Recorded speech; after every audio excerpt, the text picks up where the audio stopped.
জাদুর সোনা ও রূপার আয়না। স্বপ্নপুরী নামের এক রাজ্যে প্রিন্সেস সোনালী, প্রিন্সেস রূপালী ও প্রিন্সেস দীপালি নামের তিন রাজকন্যার জন্ম হয়। প্রিন্সেস সোনালীর মাথার চুলগুলো ছিল সোনার, আর প্রিন্সেস রূপালীর মাথার চুলগুলো ছিল রূপার। কিন্তু প্রিন্সেস দীপালির মাথার চুলগুলো ছিল সাধারণ চুল, সেগুলো একদমই সাধারণ কালো রঙের ছিল। তাই সবাই মনে করত প্রিন্সেস সোনালী ও প্রিন্সেস রূপালীরই জাদু ক্ষমতা আছে, আর তারা বিশেষ আশীর্বাদ তুষ্ট। অন্যদিকে দীপালি একটা সাধারণ প্রিন্সেস, তার কোনো জাদু ক্ষমতা নেই। সে খুবই সাধারণ একটা মানুষদের মতোই রাজকন্যা। এইসব ভেবে প্রিন্সেস দীপালিকে কেউ কেমন কোনো রকম পাত্তা দিত না। সবাই ভালো ভালো খাবার, ভালো ভালো পোশাক সবকিছু এনে উপহার দিত প্রিন্সেস সোনালী ও প্রিন্সেস রূপালীকে। আর দীপালি সব সময় দাসদাসীদের সঙ্গেই চলাফেরা করত। তাকে না কোনো যুদ্ধবিদ্যা শেখানো হতো, না ঠিকমতো কোনো পরিচর্যা করা হতো। তাকে সৌন্দর্য বা রূপচর্চারও কোনো সুযোগ দেওয়া হতো না। সে সাধারণ একটা রাজপরিবারের মেয়ের মতোই জায়গায় জায়গায় বসে থাকতো। কিন্তু প্রিন্সেস দীপালি হার মানেনি। সে নিজের যোগ্যতায়, নিজের চেষ্টায় পড়াশোনা চালিয়ে যায়। সে রাজ্যের পুরনো সৈন্যদের কাছে গিয়ে যুদ্ধবিদ্যা শেখে। সে রাজ্যের পুরনো বিদ্বানদের কাছে গিয়ে পড়ালেখা শেখে। সে নিজের চেষ্টায় নিজেকে যোগ্য করে তুলছিল। অন্যদিকে প্রিন্সেস সোনালী ও প্রিন্সেস রূপালী বাবা মা মন্ত্রী সবার আদর পেয়ে একদম বাদর হয়ে যাচ্ছিল। তারা ঠিকমতো পড়াশোনাও করতো না, রূপচর্চাও করতো না, আর যুদ্ধবিদ্যায় তাদের মনই ছিল না। তারা সব সময় তাদের সোনা ও রূপার চুলের অহংকার করত। এভাবেই দেখতে দেখতে 18 বছর পূরণ হয়ে যাওয়ার পর তাদের জন্য পাত্র দেখা শুরু করা হলো। বন্ধুরা, তোমরা যারা যারা গল্পটি দেখছো, তোমাদের নাম কমেন্টে ঝটপট লিখে ফেলো। আমরা নেক্সট গল্প তোমাদের নাম দিয়ে বানাবো। প্রিন্সেস রূপালী ও প্রিন্সেস সোনালীর জন্য বড় বড় দুই রাজ্যের রাজপুত্র এলো, আর তারা প্রথম দেখাতেই প্রিন্সেস সোনালী ও প্রিন্সেস রূপালীকে বিয়ে করে নিয়ে গেল। অন্যদিকে দীপালির জন্য কোনো রাজপুত্রই অপেক্ষা করলো না।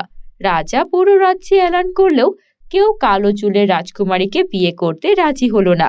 অবশেষে এক রাখাল ছেলে এলো রাজ্যে। সে এসে বলল সে দীপালিকে বিয়ে করতে চায়। রাখালের এত বড় সাহস দেখে সবাই অবাক হয়ে গেল। কিন্তু রাজা ও রানী মোটেও অবাক হলো না। রাজা রানী ঘোষণা করলেন, তোমরা সবাই অবাক কেন হচ্ছ? আমি তো বলেছিলাম আমার তিন রাজকন্যার বিয়ে আমি এই সভাতেই দেব, সে যেমন ছেলেই হোক। এখন আমি আমার দীপালির জন্য ভালো রাজপুত্র পাচ্ছি না, তাই বলে কি দীপালিকে আমার বাড়িতে রেখে দেব? আমার একটা রাজ্যের নিয়ম আছে, আমাকে আমার তিন রাজকন্যারই আজকেই বিয়ে দিতে হবে। আর আমাদের রাজকন্যা দীপালি তো সাধারণ একটা প্রিন্সেস, তার তো কোনো ক্ষমতা নেই, কোনো রাজকুমার তাকে নেবেই বা কেন? ঠিক আছে রাখাল, তোমার সঙ্গেই প্রিন্সেস দীপালির বিয়ে হবে। রাখাল প্রিন্সেস দীপালিকে বিয়ে করে নিয়ে গেল। এদিকে প্রিন্সেস সোনালী ও প্রিন্সেস রূপালী তাদের শ্বশুর বাড়িতে গিয়ে সেখানে পড়ল বিপদে। কেননা সেই রাজ্যের সবাই তাদের মাথার চুল দেখার জন্য যেমন ভিড় করতে শুরু করলো, তেমনি তাদের স্বামীরা প্রতিদিন তাদের মাথা ন্যাড়া করে যতটুকু সোনা পেত সবটাই নিয়ে যেত। ন্যাড়া মাথা নিয়ে ওরা কারোর সামনে বের হতেও লজ্জা পেত। অন্যদিকে প্রিন্সেস দীপালিকে নিয়ে গিয়ে রাখাল তার বাড়িতে তারা দুজন মিলে সুখের সংসার করতে শুরু করেছে। প্রিন্সেস দীপালি তার স্বামীর সঙ্গে গরুগুলোর জন্য ঘাস কেটে আনে, তার স্বামীর চাষাবাদে সাহায্য করে। তারা দুইজন মিলে দুই বেলা যা খায় তাতেই তৃপ্ত থাকে। তাদের ঘরে কোনো সুখের অভাব ছিল না। অন্যদিকে প্রিন্সেস সোনালী আর রূপালী তাদের স্বামীদের অত্যাচারে অতিষ্ঠ হয়ে গিয়েছিল। এইভাবেই 1 বছর পূর্ণ হয়ে গেল। রাজা ও রানীর বিবাহ বার্ষিকীতে তার 3 মেয়েকে দাওয়াত দেওয়া হলো। প্রিন্সেস সোনালী ও প্রিন্সেস রূপালী তাদের বাবা মায়ের বিবাহ বার্ষিকীতেও আসতে রাজি হলো না। শুধু চলে এলো প্রিন্সেস দীপালি। বাবা মা, তোমরা কেমন আছো? তোমাদেরকে কতদিন দেখিনি। তোমাদের দাওয়াত পেয়ে তাই চলে এলাম। সোনালী আর রূপালী কোথায়? ওদেরকে তো দেখছি না। মারে, ওরা তো আসলো না। আমি তো ওদেরকে রাজ্যের বড় বড় দুই রাজপুত্রের কাছে বিয়ে দিয়েছি, কিন্তু তারপরও ওরা বাবা মাকে ভুলে গেল। হয়তো ওরা অনেক সুখে আছে তাই আসতে পারছে না। না না, আমার তো মনে হচ্ছে এমনটা নয়। আমরা 3 বোন সব সময় তোমাদের বিবাহ বার্ষিকীতে একসঙ্গে উদযাপন করেছি। এমন তো হওয়ার কথা নয়। নিশ্চয়ই ওরা কোনো বিপদে পড়েছে। রাখাল, চলো আমার সাথে। তারপর প্রিন্সেস দীপালি তার দুই বোনকে উদ্ধারের জন্য রাজ্যে পৌঁছে গেল।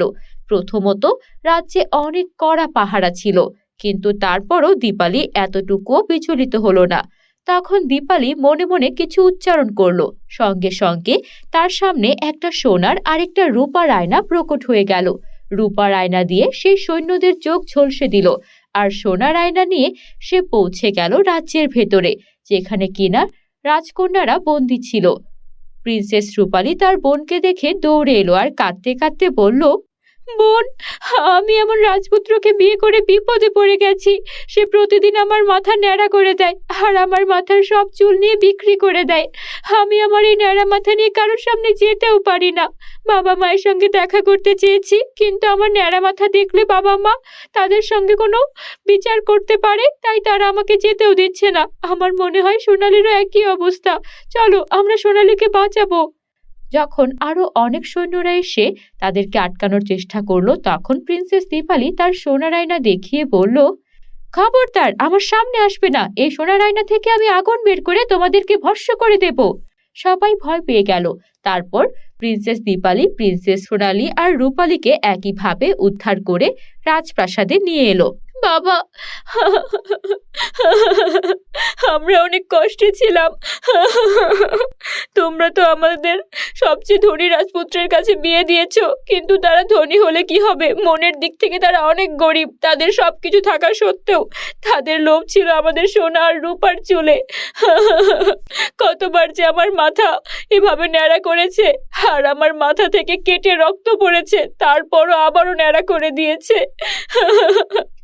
প্রিন্সেস দীপালি একদম ঠিক করেছে। সে রাখালকে বিয়ে করলো, সে অনেক সুখে আছে। আজকে তার জন্য আমরা ওই বন্দি দশা থেকে মুক্তি পেলাম।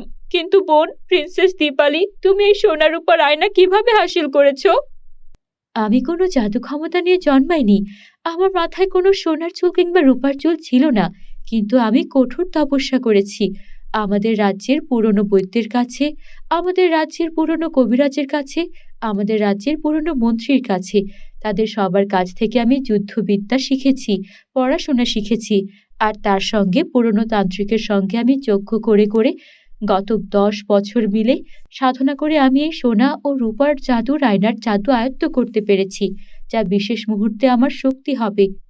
সত্যি বোন, তুমি প্রমাণ করে দিয়েছো জাদুবিদ্যার থেকে পরিশ্রম অনেক বেশি কাজের। তুমি পরিশ্রম করেছো বলে তুমি সোনা রূপার চুলের চেয়েও দামি কিছু অর্জন করতে পেরেছো। এখন থেকে আমরা সবাই একসঙ্গে হাসি খুশি থাকবো। বন্ধুরা, তোমাদের কাছে গল্পটি ভালো লাগলে একটা লাইক করে দিও। আমাদের চ্যানেলটিকে সাবস্ক্রাইব করতে ভুলো না যেন।